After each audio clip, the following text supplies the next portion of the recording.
یہی کہیں باہر سے پکڑا ہوا آ گیا تھا, اس کو لے جا کر تم نے مسجد میں ڈال دیا, اس کو جو ہے یہ پڑھا, اس کو اکبر علی کو تم نے اسکول میں داخل کیا, اس کو کیوں نہیں وہاں داخل کرتے, اس میں کیا کمی ہے؟ کہتے مجھے تانے دیا کرتے تھے اور مجھے بھی چھیڑتے تھے کہ کیا بات ہے تو وہاں جا, وہاں نہیں جاتا. لیکن آپ ذرا بتائیے, کوئی جانتا ہے آج اکبر علی کو؟ اکبر علی تھانے دار تھے, انگریزوں کے زمانے کا تھانے دار. آپ ذرا اس کو سمجھ لیجئے, انگریزوں کے زمانے کے تھانے دار کی قیمت ہوتی تھی.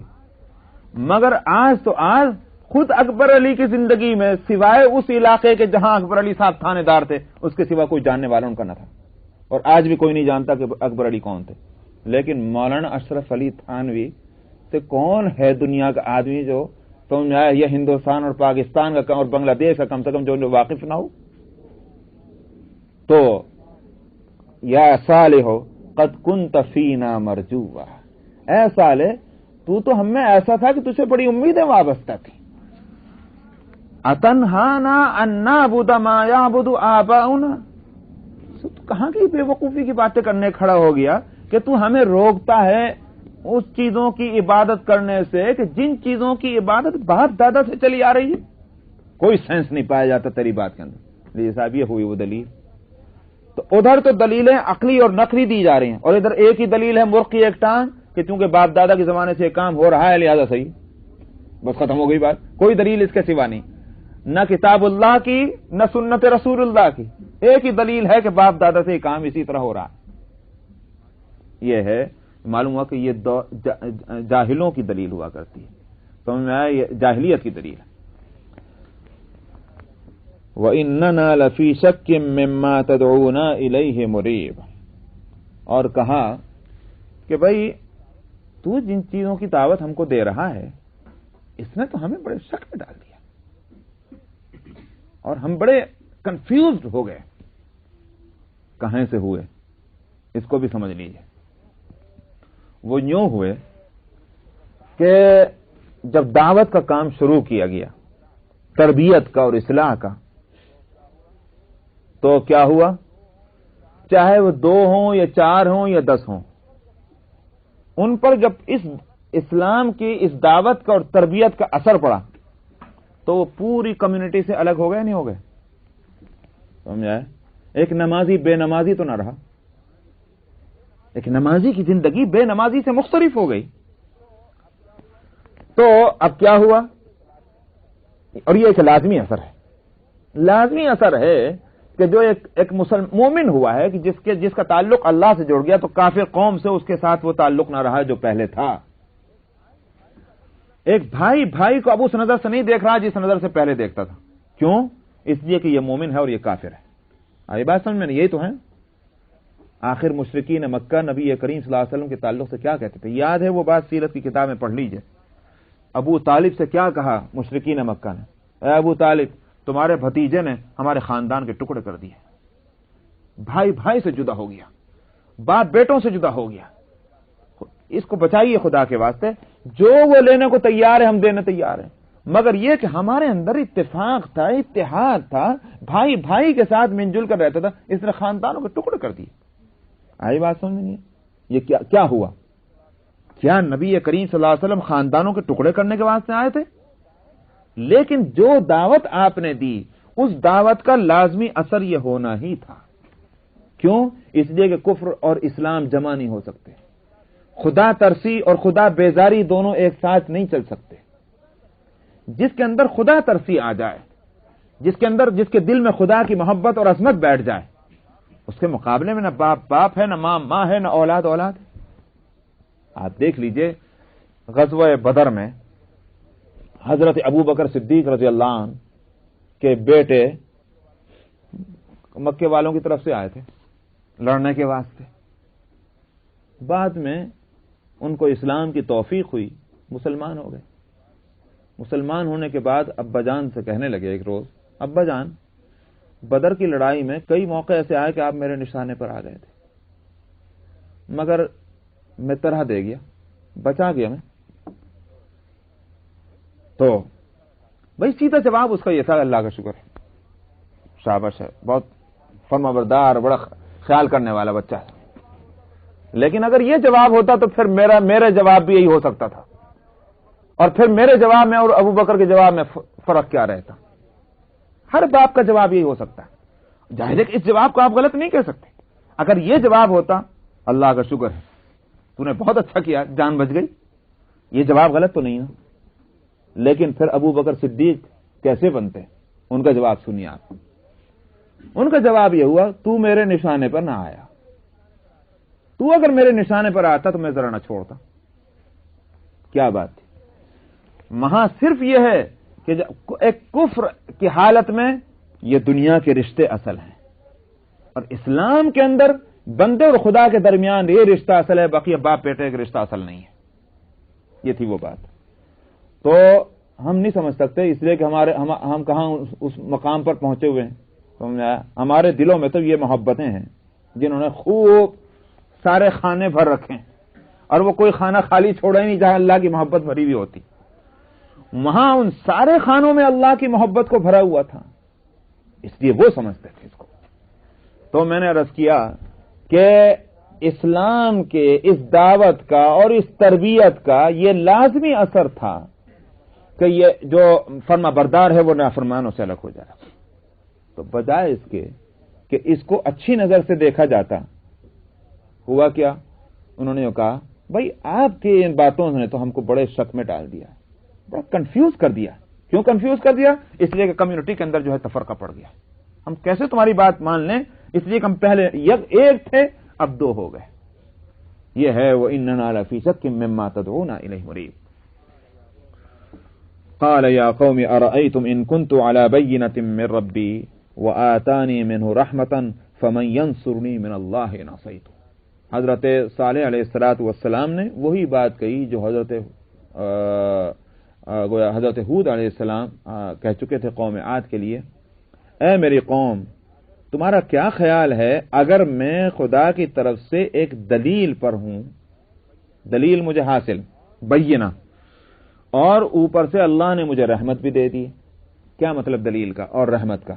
مراد اس سے یہ ہے کہ دلائل سے اللہ کا ایک ہونا مجھے خوب سمجھ میں آتا ہے.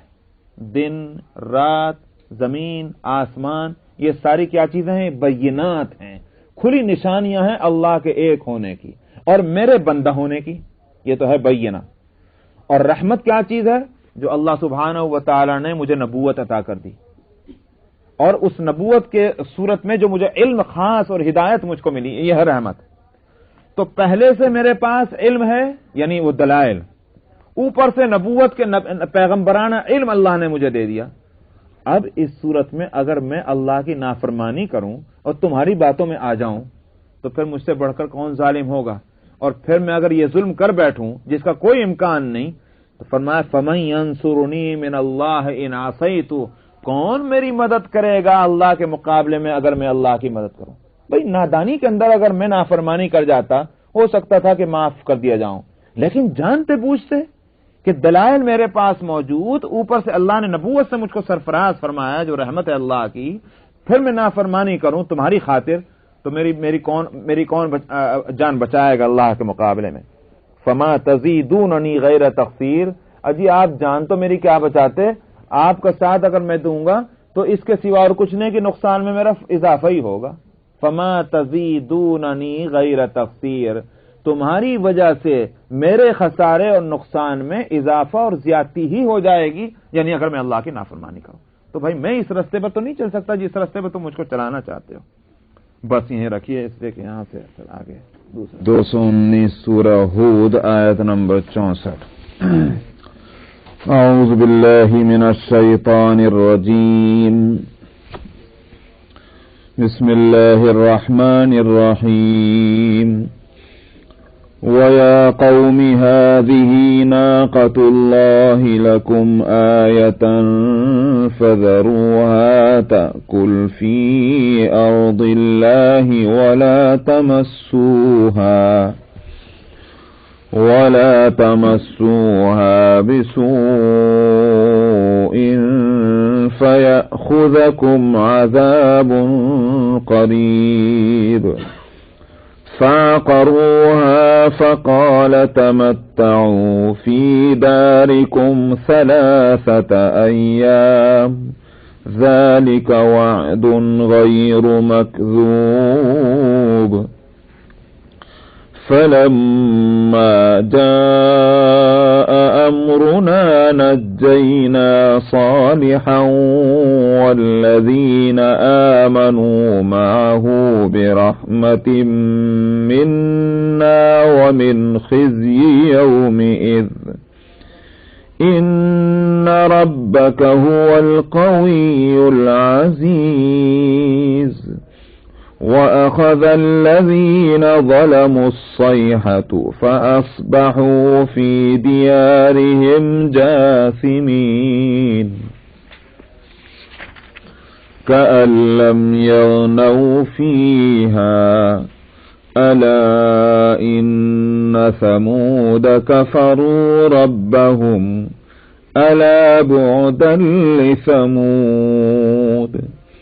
ولقد جاءت رسلنا إبراهيم بالبشرى قالوا سلاما قال سلام فما لبث أن جاء بعجل حنيذ.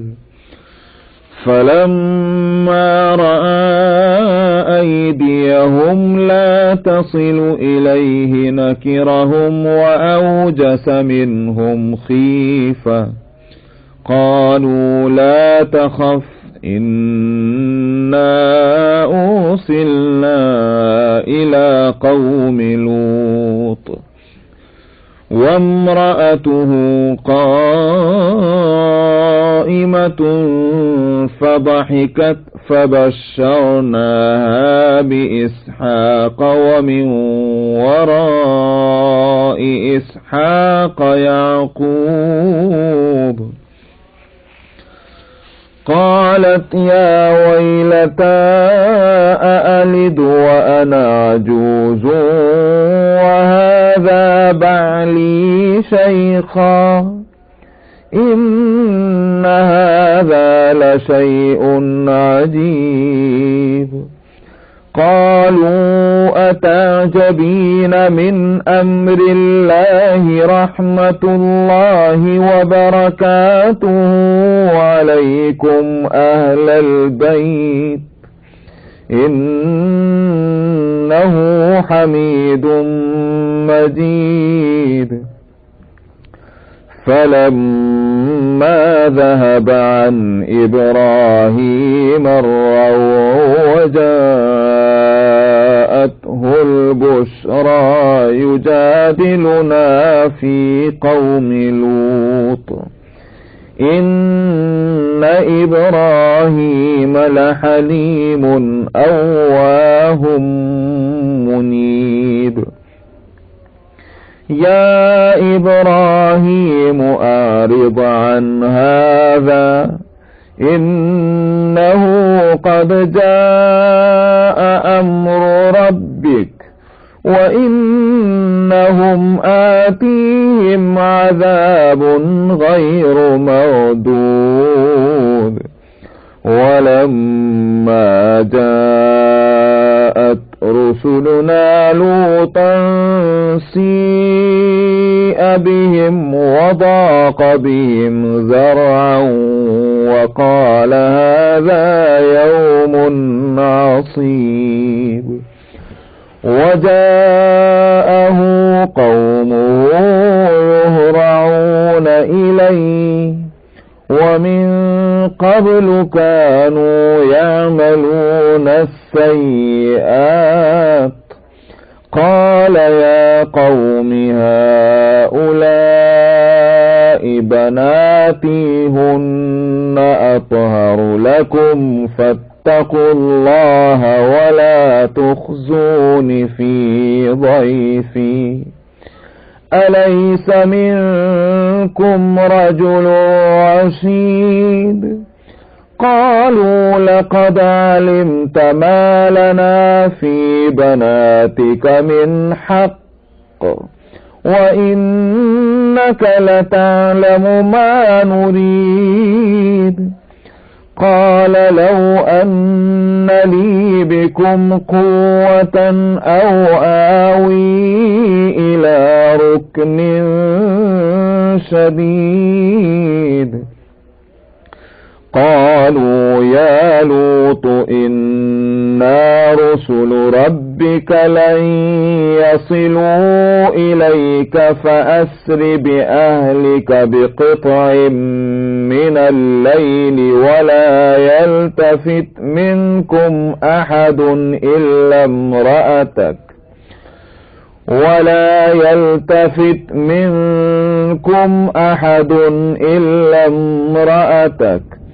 إنه مصيبها ما أصابهم إن موعدهم الصبح أليس الصبح بقريب فلما جاء أمرنا جعلنا عاليها سافلها وأمطرنا عليها حجارة من سجيل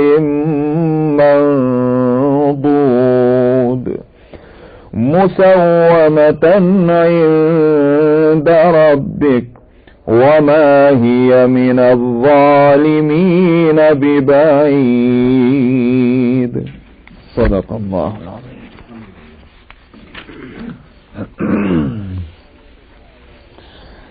حضرت صالح علیہ السلام اور ان کی قوم کا ذکر چل رہا ہے تو حضرت صالح نے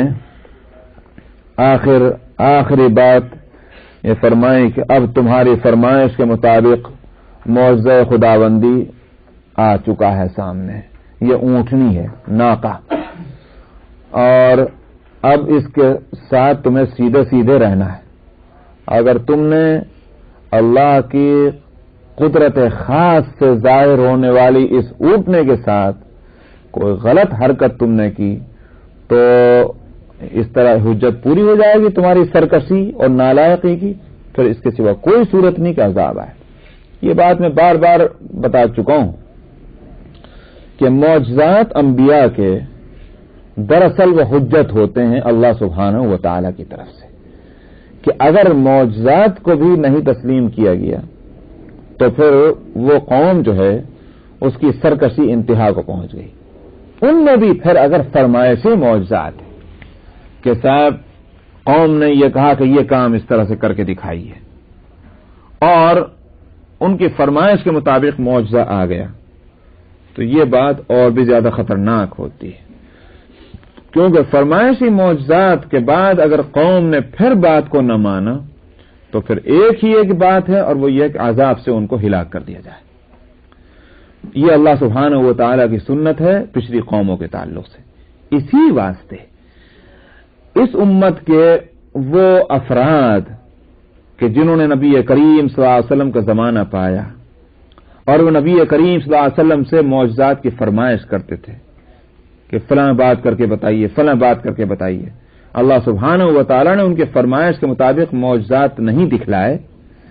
دراصل اس میں یہ پہلو پوشیدہ ہے کہ نبی کریم صلی اللہ علیہ وسلم کی امت میں کسی امت کو نبی کی نافرمانی اور معجزات کے انکار کے نتیجے میں عذاب سے ہلاک کرنا منظور نہیں تھا، کیونکہ اللہ تعالیٰ نے خود فرمایا وَإِذْ قَالَ اللَّهُمَّ إِنْ كَانَ هَذَا هُوَ الْحَقَّ مِنْ عِنْدِكَ فَأَمْطِرْ عَلَيْنَا حِجَارَةً مِنَ السَّمَاءِ أَوْ ائْتِنَا بِعَذَابٍ أَلِيمٍ. یہاں قول نقل کیا کہ یوں کہتے ہیں کہ چڑ کر کے، جب آدمی چڑھتا ہے نا تو اسی طرح کی باتیں کرتا ہے کہ دلیل کا جواب میں دلیل نہیں ہے، اب چڑھ گیا تو چڑھ کر کیا کہتا ہے اللہ میاں اگر جو یہ کہہ رہے ہیں صحیح ہے تو پھر ہم تو نالائق نکلے، پھر ہماری نالائقی کا تو جواب یہی ہے ہمارے اوپر پتھر کی بارش برسا دیں، ہم اس قابل نہیں کہ ہم دنیا میں رہیں. تو یہ چڑھنے ہی والی بات ہوئی. آئی بات سمجھ میں نہیں؟ تو فَأَمْطِرْ عَلَيْنَا حِجَارَةً مِنَ السَّمَاءِ أَوْ ائْتِنَا بِعَذَابٍ أَلِيمٍ، یا کوئی دردناک عذاب ہی بھیج دے، کہیں کو اس دنیا میں رہیں جب اتنے نالائق ہیں. تو اللہ تعالیٰ نے اس کا جواب وہاں دیا ہے وَمَا كَانَ اللَّهُ لِيُعَذِّبَهُمْ وَأَنْتَ فِيهِمْ وَمَا كَانَ اللَّهُ مُعَذِّبَهُمْ وَهُمْ يَسْتَغْفِرُونَ. جب تک اے پیغمبر آپ ان میں موجود ہیں تو اللہ کے لیے یہ بات زیب نہیں دیتی کہ ان کو ہلاک کر دیں، ان پر عذاب آئے، اور اسی طرح سے جب تک یہ مغفرت چاہتے رہیں گے تب بھی اللہ تعالیٰ ان پر عذاب نہیں بھیجیں گے۔ نبی کریم صلی اللہ علیہ وسلم کی امت کو، پوری کی پوری امت کو نافرمانی کی سزا میں عذاب بھیج کر کے ہلاک کر دینا یہ اللہ کو منظور نہیں تھا۔ تو اس واسطے فرمائشی معجزات جو تھی ان کو نہیں پورا کیا گیا۔ اہل مکہ کہتے تھے کہ صاحب اگر آپ نبی ہیں تو ذرا ہمارے 2-3 نہریں ذرا نکال دیجئے مکے میں، پانی کی پریشانی، کیسے نبی ہیں کہ آپ کے قوم کے لوگ پیاسے ترستے ہیں، اور صاحب آپ نبی ہیں اللہ کے، اور صاحب پانی کی پریشانی جو ہے دور نہیں ہوتی۔ اسی طرح کہا کرتے تھے کہ احد پہاڑ جو ہے صاحب کم سے کم اس کو بدل دیجئے تو اس میں سے کچھ خزانے نکل آئیں تھوڑے سے، اس طرح کی باتیں ہوا کرتی تھی۔ تو اللہ تعالیٰ نے ان فرمائشوں کو پورا نہیں کیا، ورنہ اللہ کے لیے کیا مشکل تھا۔ مکے کی سرزمین جو آج لہلہا رہی ہے، ذرا آپ دیکھیں اب جا کر کے کہ آج وہاں آپ کو سرسبزی اور شادابی آج نظر آ رہی وادی غیر ذی زرع میں، آج وہاں پانی کی پریشانی بالکل نہیں، پانی بے افراط ملتا ہے۔ دنیا کے جس ملک اور جس شہر میں پانی افراط کے ساتھ ملتا ہے اتنی افراط سے آج مکے میں پانی ہے، گھر گھر اور کونے کونے۔ لیکن کیا نبی کریم صلی اللہ علیہ وسلم کے زمانے میں لوگوں نے فرمائش کی تو اللہ کے لیے مشکل تھا کہ اس وقت؟ میں تو یہ سمجھتا ہوں کہ آج وہاں یہ ساری سہولتیں ملنا اس مسئلے کو حل کرتا ہے کہ اللہ کے لیے اگر آج ممکن ہے تو اس وقت بھی ممکن تھا، مگر اس وقت ان کی فرمائش اگر پوری کر دی جاتی اور پھر اگر مکے والے اگر پھر انکار کر دیتے نبی کریم صلی اللہ علیہ وسلم کی دعوت کا، ایک صورت تھی، پھر مکے والوں کے لیے کوئی راستہ نہیں تھا سوائے اس کے ایک عذاب آئے اور وہ قوم برباد ہو۔ یہ اللہ کی سنت ہے۔ تو یہاں وہی حضرت صالح علیہ السلام سے فرمائش کی گئی تھی ایک معجزے کی، صاحب اول تو ہم مانتے نہیں آپ نبی ہیں، آپ کی تقریر اور آپ کے جو بتائے مسئلے ہیں ہم اس پر کان دھرنے کو تیار نہیں، لیکن آپ نے ہمارے کان کھا لیے تقریریں کر کر کے۔ تو اس لیے اب ایک ہی صورت ہے، اگر آپ اپنی نبوت کو ثابت کرنا چاہتے ہیں تو کوئی نشان دکھلائیے۔ وہ نشان کیا ہے؟ بھائی پتھر کی اس چٹان سے اونٹنی نکال دیجیے، اور اونٹنی بھی ایسی کہ اس کے پیٹ میں بچہ بھی ہو، اور ہمارے سامنے وہ بچہ بھی دے کے دکھا دے۔ اول تو پتھر کی چٹانوں سے کہاں اونٹنیاں نکلتی ہیں، کہاں پتھر کہاں جاندار چیز۔ مگر وہ فرمائش کا حاصل کیا تھا کہ بھائی ان کے سر پہ اتنا بوجھ رکھ دو کہ ہماری جان چھوٹ جائے۔ ہمارے یہاں ایک محاورہ ہے، ایک قوم ہے جاٹ، تو کسی نے کہا جاٹ رے جاٹ تیرے سر پہ کھاٹ۔ اب جاٹ کو بڑا غصہ ہے، انہوں نے کہا بھائی اس نے تو جو ہے ایسی بات کہہ دی۔ تو اب اس نے غصے میں اس نے جو کہہ رہا تھا اس سے کہا کہ تیلی کہتے ہیں وہ تیل کا جو بزنس کرتے ہیں نا، تیل نکالتے ہیں، تیلی تیرے سر پہ کولو۔ اس نے کہا کہ وزن نہیں بنا، وہ جو کھاٹ اور جاٹ کا جو وزن بنا تھا نا وہ وزن نہیں بنا۔ اس نے کہا وزن بنا کہ نہیں بنا مگر تو دب کے ضرور مر جائے گا۔ سمجھ میں آیا نہیں؟ تو آدمی جب کچھ نہیں بن پڑتا تو اسی طرح کی باتیں کرتا ہے۔ تو حضرت صالح علیہ الصلوۃ والسلام کی قوم نے جب دیکھا کہ حضرت صالح کی تقریر اتنی دل پذیر ہے کہ اس کے مقابلے میں ہم کوئی دلیل لا نہیں سکتے، اب کیا ہو؟ اور صاحب اونٹنی ذرا اس پہاڑ کی چٹان سے نکال دیجیے، کیونکہ یہ ہوتا نہیں، یہ ہو نہیں سکے گا۔ اس کا نتیجہ کیا ہوگا؟ بھائی ہم نے تو ایک فرمائش کی تو آپ نے نہیں پورا کی، تو ہم کیا کریں؟ آپ پوری کر دیجیے، ہم آپ کی بات مان لیں گے۔ یہ تھی وہ۔ تو میں نے کہا کہ یہ حجت ہے۔ اب اللہ تعالیٰ نے حضرت صالح علیہ السلام نے دعا کی، خداوندہ آپ کے لیے تو کوئی مشکل نہیں، آپ اگر اونٹنی کی پیٹ سے اونٹنی نکال سکتے ہیں تو چٹان سے بھی نکال سکتے ہیں، آپ کی قدرت سے تو کوئی یہ چیز ناممکن نہیں۔ مگر ان ظالموں نے جس طرح کی فرمائش کی ہے شاید ان میں سے کوئی ایمان لے آئے، تو میری دعا کو قبول فرما لیجیے۔ اللہ تعالیٰ نے فرمایا کہ لو ہم اونٹنی دے رہے ہیں۔ اسی واسطے اس کو ناقۃ اللہ کہا گیا، ورنہ ہر اونٹنی کو ناقۃ اللہ نہیں کہتے۔ اس واسطے اس کو ناقۃ اللہ کہتے ہیں کہ اللہ تعالیٰ نے عام جو عادت ہے اونٹنیوں کی پیدائش کی، اس عادت سے مختلف صورت میں اس کو نکالا تھا، اس واسطے اس کو ناقۃ اللہ کہا گیا۔ یہی سے وہ مسئلہ بھی حل ہو جاتا ہے۔ حضرت عیسیٰ علیہ الصلوۃ والسلام کو جو روح اللہ کہا گیا، اب جو عیسائی لوگ جن کی نظر کہیں قرآن شریف پہ پڑ گئی وہ کہتے ہیں کہ صاحب دیکھیے ہم جو کہتے ہیں یہ خدا کے بیٹے ہیں اس واسطے کہتے ہیں تمہارے قرآن میں بھی ان کو روح اللہ کہا گیا. سمجھ میں کلیمت اللہ روح منہ, کلیمت اللہ اور اللہ کی روح اس کو ان کو کہا گیا. تو اللہ کی روح ہے اسی واسطے ہم کہتے ہیں اللہ کے بیٹے ہیں. حقیقت یہ ہے کہ ان کو روح اللہ اسی طرح کہا گیا جس طرح یہاں ناقۃ اللہ کہا گیا. اگر روح اللہ کہنے سے اللہ میاں کا جز نہیں بن سکتے, اگر آپ یہ کہتے ہیں کہ وہ اللہ کا جز ہیں, کیوں؟ اس لیے کہ اللہ کی روح ہے, تو پھر یہاں ناقۃ اللہ کو بھی کہیے نعوذ باللہ کہ یہ بھی اللہ کا جز ہے. سمجھا؟ اللہ کے ذات کا ایک پارٹ ہے. یہ اسی طرح سے مثلا کعبۃ اللہ, کعبۃ اللہ کا کیا معنی؟ کیا کہیں گے کعبہ جو ہے وہ اللہ کے ذات کا ایک پارٹ ہے؟ یا ان ارض اللہ واسعہ, اللہ کی زمین جو ہے کشاد ہے. تو کیا اللہ کی زمین کے معنی یہ ہوگا کہ اللہ کی ذات کا ایک پارٹ ہے؟ اضافت کے ہرگز یہ معنی نہیں ہے کہ صاحب وہ جو ہے وہ پارٹ بن جائے اس کا, یہ ضروری نہیں ہے. بعض دفعہ اضافت یوں کہیے کہ کسی خصوصیت کی وجہ سے بھی کرنی ہوتی. تو یہاں اسی خصوصیت کی وجہ سے اس کو ناقۃ اللہ کہا گیا کہ عام عادت اور عام طریقے سے مختلف اس اونٹنی کو وہ وجود بخشا گیا تھا. تو حضرت صالح علیہ السلام نے فرمایا اے قوم یہ ہے اللہ کی اونٹنی تمہارے واسطے, لکم تمہاری فرمائش پر آئی ہے, آیتن یہ تمہارے لیے خاص نشانی ہے. خوب سمجھ لو. فذروها تأکل فی ارض اللہ, تو تم اس کو اب چھوڑ دو یہ اللہ کی زمین میں کھائے پیے. اللہ کی زمین کا لفظ یہاں خاص طور پر اس لیے لائے کہ کل کو کہنے لگے جی ہمارا کھیت چر گئی, اللہ میاں کی اونٹنی, اگر تمہارا کھیت کہاں سے آیا, زمین تو اللہ ہی کی ہے, نہیں بات. اس لیے یہاں ارض اللہ کا لفظ, کل کو کوئی یوں نہ کہہ بیٹھے کہ ہمارا کھیت کھا گئی. فذروها تأکل فی ارض اللہ ولا تمسوها بسوء, اور کسی برے نیت سے اس کو کوئی چھونا بھی نہیں. بری نیت سے کا مطلب کیونکہ حضرت صالح علیہ السلام کو معلوم ہوگا, اللہ میاں نے بتلا دیا ہوگا کہ اب اس کا کرشمہ ان کو دیکھنے کو ملے گا, کہیں اونٹنی کیا کرشمہ دکھلائے گی. وہ کرشمہ کیا ہوا سامنے آگے چل کر کے؟ یہ ہوا کہ جدھر کو وہ اونٹنی جائے ادھر ایک اونٹ بھی نہ آئے. سمجھا؟ سب اس کو دیکھ دیکھ کے بھاگے. جس کھیت میں چلی گئی وہ اونٹنی وہ کھیت کو بھی صاف کر دیا اور اونٹ دوسرا آ بھی نہیں پا رہا ہے. جس کنویں پہ پانی پینے چلی گئی ایک اونٹ وہاں پانی پینے کو نہیں آ رہا, خوب پانی پی پی کے پورا کنواں خالی بھی کر رہی.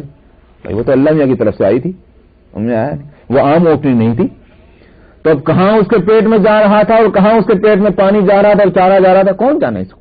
تو اللہ کی قدرت نہیں. تو اب یہاں آپ اس کو ملا لیجئے اللہ کی قدرت کی بات کو. میں ہمیشہ اس سے پہلے بھی میں نے کہا اللہ تعالی سمندروں کے اس میں آگ لگا دیں, ایک پانی کا قطرہ نہ چھوڑے, اور پیالے بھر پانی سے سمندروں کا کام لے لیں, اللہ کے لیے کوئی مشکل نہیں. ہمیں نہیں, اس لیے کہ قیامت جب برپا ہوگی تو وَإِذَا الْبِحَارُ سُجِّرَتْ کی اطلاع موجود ہے. وَإِذَا الْبِحَارُ سُجِّرَتْ, جب سمندروں میں آگ لگ جائے گی, معلوم ہے سمندر کا پانی خشک, ایک پیالہ بھر پانی نے رہا. اور اللہ تعالیٰ جب قلت سے کثرت کا کام لینا چاہیں تو نبی کریم صلی اللہ علیہ وسلم ایک سفر میں موجود ہیں, تقریباً 300 صحابہ ساتھ ہیں, پانی ختم ہو گیا, پانی جو ہے ہی نہیں, کہاں سے وضو کریں, کہاں سے پانی پیئیں گے, سفر ابھی باقی ہے. تو عرض کیا یا رسول اللہ پانی نہیں. آپ نے فرمایا بھائی دیکھو کہیں ادھر ادھر پانی ہو. یا رسول اللہ سب پتہ کر لیا گیا پانی تو دور دور بھی نہیں ہے, جو جاننے والے ہیں اس علاقے کے ان سے بھی معلوم کر لیا, اور رہبر جو ہے جو اس راستے سے آشنا ہے وہ بتا رہا ہے کہ پانی آڑوس پڑوس میں کہیں نہیں ہے. تو اب آپ نے فرمایا کہ اچھا تمہارے مشکیزوں میں جتنا پانی وہ لاؤ. یا رسول اللہ مشکیزوں میں ہے ہی نہیں پانی, خالی ہو گیا مشکیز. آپ نے فرمایا لاؤ جتنا بھی ہے. اب سارے مشکیزیں جو الٹے گئے تو ایک پیالہ بھر پانی ہوا, اس کا مطلب واقعی مشکیزیں خالی تھے. اب اس کے بعد اس پیالے کے اندر آپ اپنے ہاتھ ڈال دیا تو راوی جو صحابی وہ کہتے ہیں کہ یہ معلوم ہوتا تھا کہ انگلیوں سے چشمے کی طرح پانی پھوٹ رہا ہے. سمجھا, ایک فاؤنٹین ہے جس سے پانی نکل رہا ہے. آپ نے فرمایا لو پانی. اب لوگ جو ہیں وہ پانی اس میں اپنے برتنوں میں لے رہے ہیں اور پیالے کا پانی اتنا کا اتنا ہی ہے. یہاں تک کہ جب مشکیزیں بھر لیے گئے, پینے والوں نے پانی پی لیا, اس کے بعد آپ نے ہاتھ نکال لیا, وہ تو پیالے کا پانی پیالے کے برابر ہی ہے, اتنا ہی ہے. تو اللہ سبحانہ و تعالی اگر قلت سے کثرت کا کام لے لیں اور کثرت کو جو ہے وہ اتنا قلیل کر دیں اس کثیر کو کہ وہ قلیل بھی اپنی مقدار میں نہ رہے، اس کے لیے کوئی مشکل نہیں. اسی طرح سے اس اونٹنی کا اتنا کھا لینا کہ کھیت خالی ہو جائیں اور اتنا پی لینا کہ کنویں صاف ہو جائیں، کوئی مشکل بات نہیں. ایک عام اونٹنیوں سے مختلف ایک اونٹنی تھی، تو اس لیے کہا تھا کہ فذروها تاکل فی ارض اللہ. تو یہ فلا تمسوها بسوء، فلا تمسوها بسوء اسی واسطے کہا کہ وہ جب یہ مصیبت کھڑی ہو جائے گی کہ ایک بھی جانور جو ہے گاؤں کا ادھر کو نہیں جائے گا جدھر کو یہ اونٹ نہیں جائے گی، تو ظاہر ہے کہ زندگی متاثر ہوگی. جب زندگی متاثر ہوگی تو یہ سرکش قوم جو ہے وہ اس مصیبت سے نجات پانے کے واسطے غلط راستہ تلاش کریں گے، اور وہ غلط راستہ تلاش کرنا ان کے لیے ہلاکت کا سبب بن جائے گا. اس لیے پہلے ہی کہا گیا فذروها، اس کو چھوڑ دینا، کھانے پینے دینا اس کو اللہ کی زمین میں. ولا تمسوها بسوء، اور کسی برے ارادے سے اس کو چھونا بھی نہیں.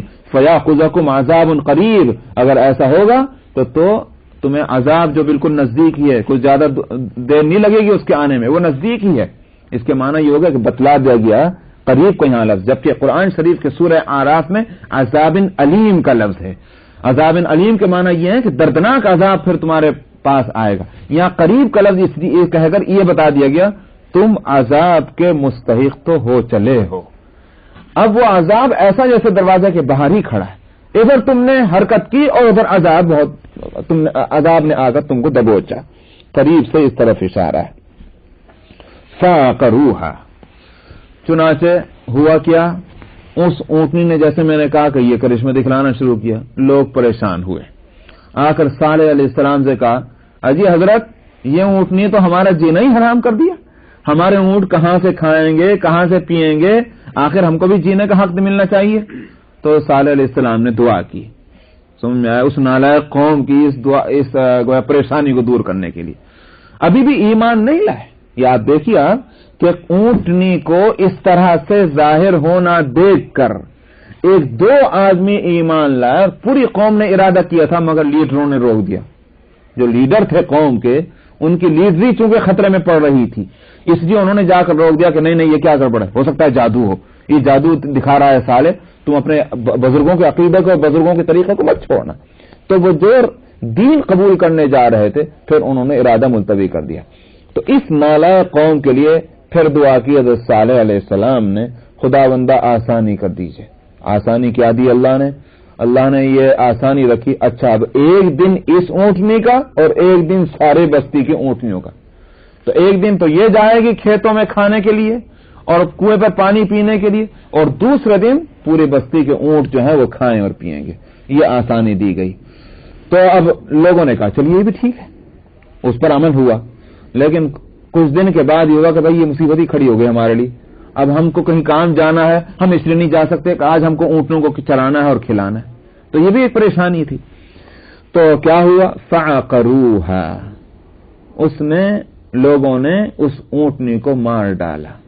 عقر یعقر کے معنی آتے ہیں اس طرح سے اس کے حصے کو کاٹ دینا کہ وہ بیکار ہو جائے. اسی لیے کونچے کاٹنے کا بھی ترجمہ بعض لوگوں نے کیا ہے، اس کی کونچے کاٹ ڈالی. کونچے کاٹ ڈالی تو چلے گا کہاں سے؟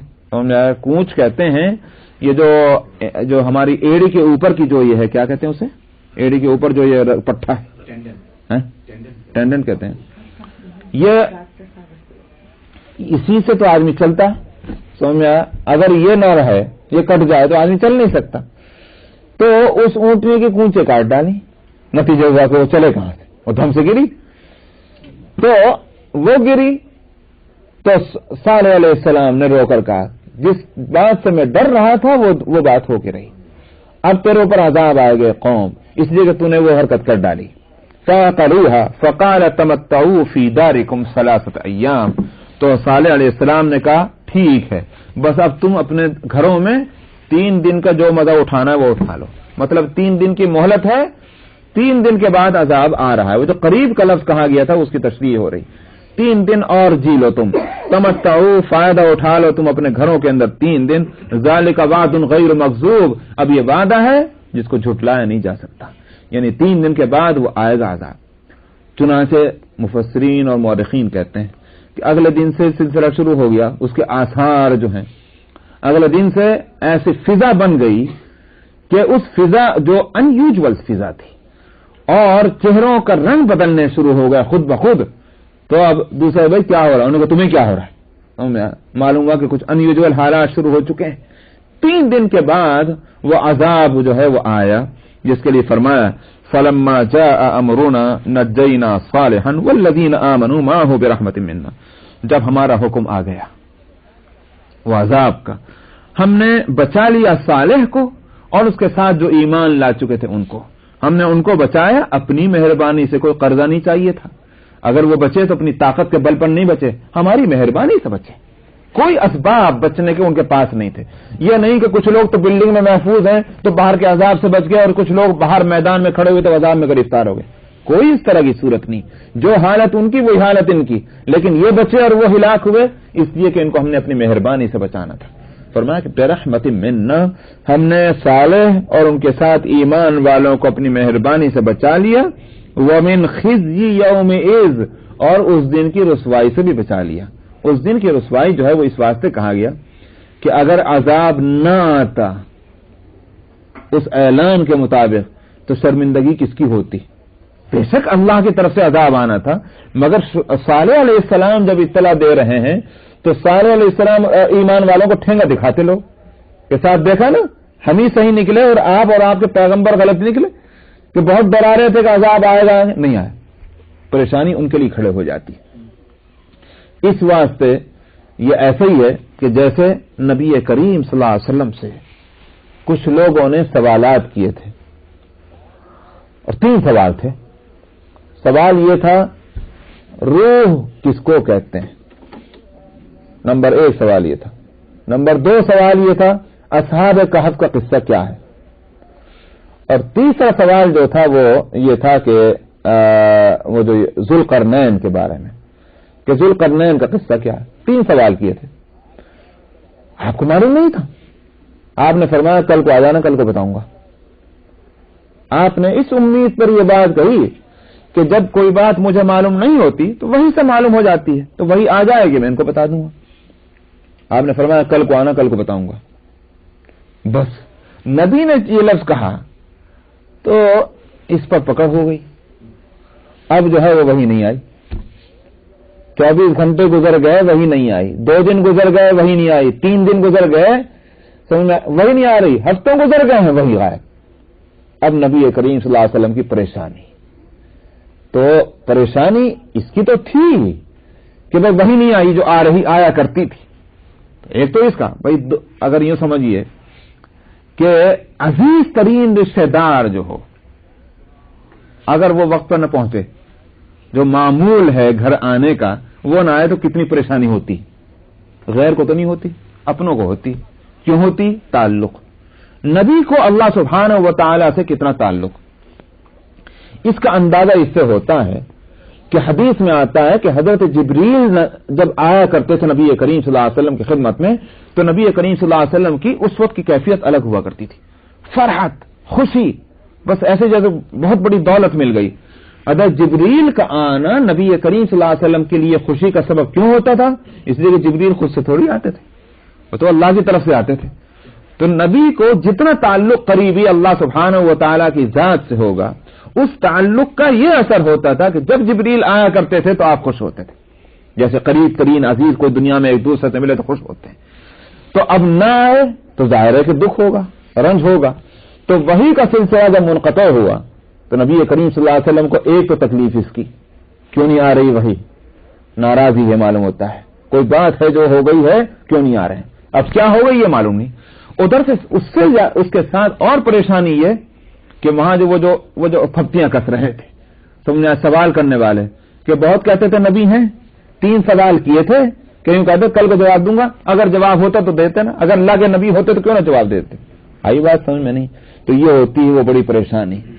آخر اللہ سبحانہ و تعالی نے کچھ عرصے کے بعد، اس سے آپ اندازہ کیجئے کہ نبی کا مقام کتنا بلند،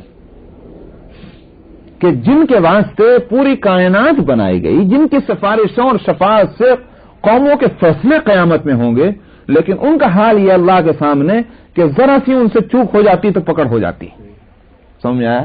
کہ ان کے بعد پھر مہینوں اور ہفتوں کیا پریشانی کا عالم میں گزرا ہوگا، مگر یہ کہ سب کچھ گوارا ہے اللہ سبحانہ و تعالیٰ کیا. تو یہ ایک بات. اس سے میں ایک اور نقطہ بتلاؤں. کیوں اللہ کو مزہ نہیں آتا تکلیف پہنچانے سے، مگر یہ تربیت کا طریقہ ہے. نبی کی تربیت اللہ براہ راست کرتے ہیں.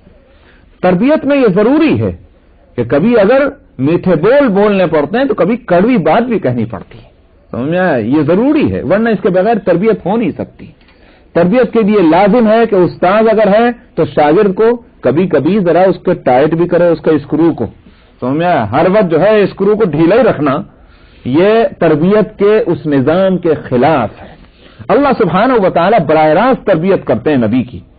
تو کبھی تو دل بستگی کا کہہ سامان لعلک کا باخع نفسک اللہ یکونوا مؤمنین، کبھی تو یہ بھی خبریں آتی ہیں وہاں سے، اجی آپ تو معلوم ہوتا ہے ہلاکی کر لیں گے اپنے آپ کو، کیوں آپ اپنی اتنی پریشانی اٹھاتے ہیں.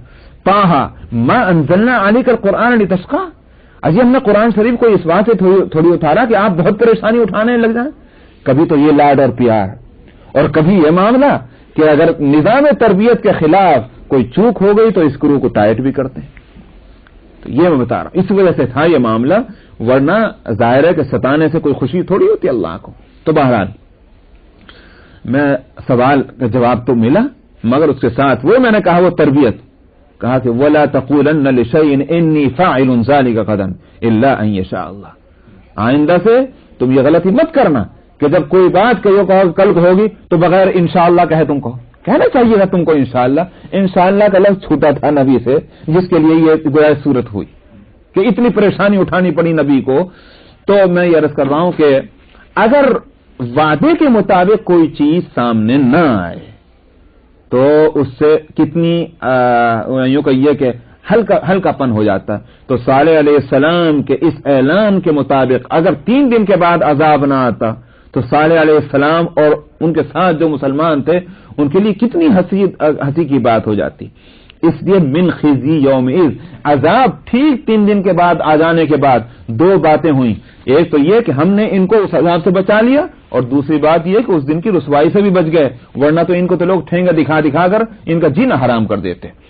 ان ربک هو القوی العزیز، بلا شبہ آپ کا رب وہی قوی ہے اور وہی غالب ہے. یہاں یہ بات اس لیے کہی قوی اور غالب. قوی تو یہ ہے کہ جب کوئی فیصلہ کرے کون روک سکتا ہے، قوی تو وہی. اور عزیز اس لیے فرمایا کہ وہ غالب ہے، کسی کا محکوم نہیں ہے، اپنے فیصلے خود کرنے کا اس کو اختیار اور پاور ہے. وَأَخَذَ الَّذِينَ ظَلَمُوا الصَّيْحَةُ فَأَصْبَحُوا فِي دِيَارِهِمْ جَاثِمِينَ، اور جا پکڑا ظالموں کو چیخ نے. ایک چیخ آئی تھی، بس فرشتے کی ایک چیخ اور بستی کی بستی کا صفایا. فَأَصْبَحُوا فِي دِيَارِهِمْ جَاثِمِينَ، وہ اپنے گھروں میں بچھے کے بچھے ہی رہ گئے. ایک چیخ آئی اور سب کے کلیجے پھٹ کے رہ گئے. كَأَن لَّمْ يَغْنَوْا فِيهَا، ایسے بچھے رہ گئے جیسے یہاں آباد ہی نہیں تھے. معلوم ہوا کہ ایک متنفس نہیں بچا، ایک جاندار نہیں بچا سوائے ان چند جانداروں کے جو ایمان لا چکے تھے. پوری بستی کی بستی صاف ہو گئی جیسے یہاں آبادی نہیں تھی. الا ان ثمود کفروا ربهم، سن لو یہ سمود تھے جنہوں نے اپنے رب کا کفر کیا. الا بعدا لثمود، تو پھر سن لو دور ہو، بربادی ہو ان سمود کے واسطے، اور یہ دور ہو اللہ کی رحمت سے. وَلَقَدْ جَاءَتْ رُسُلُنَا إِبْرَاهِيمَ بِالْبُشْرَىٰ قَالُوا سَلَامًا.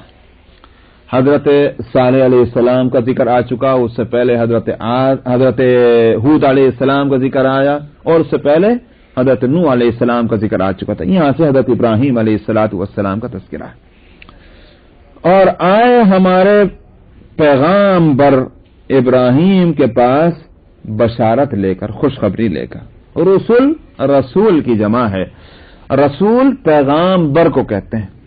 انسانوں میں بھی ہو سکتے ہیں اور فرشتوں میں بھی ہو سکتے ہیں. اللہ یصطفی من الملائکۃ رسلا ومن الناس، اللہ تعالیٰ اپنے فرشتوں میں سے اور انسانوں میں سے جس کو چاہے اپنا رسول بنا لے. تو فرشتوں میں بھی رسول ہوتے ہیں، مگر ان رسولوں کا کام کسی کی ہدایت اور اصلاح نہیں ہوتا، بلکہ ان کا کام پیغام پہنچانا ہوتا ہے. تو نبی اللہ کا پیغام دنیا میں لانا یہ ان فرشتوں میں جو رسول ہیں جیسے جبریل علیہ السلام ان کا کام ہے. تو